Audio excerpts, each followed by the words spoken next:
Friends, alam nyo, kanina may lumapit. Paano, pastor, yung asawa ko, nahuli ko, Alam mo, simple. Huwag mong labanan, huwag mong itulak. Kung hindi yan nakakilala kay Jesus, ikaw ang paraan para madala mo sa Panginoon. Lahat ng tao normal, ganun ka, tunutulak mo lalo eh. Then, you are justifying his action.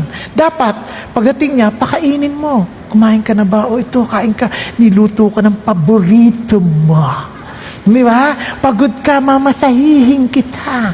Mukhang gamit na yung katawan na to sa iba. Ano mo yan? Pero, pastor, dilugi ka naman. Hindi.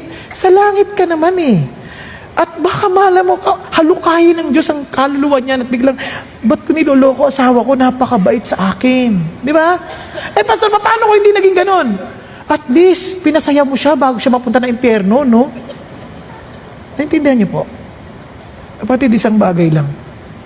We joke about it.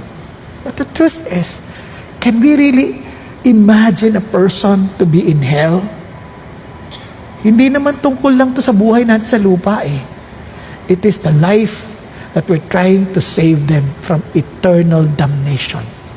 Nakakaintindihan? Para kang talo, pero panalo ka kay God. Naintindihan po? Kaya once we learn to forgive as Christ forgave us, it is to set a prisoner free. And oftentimes, that the prisoner was you.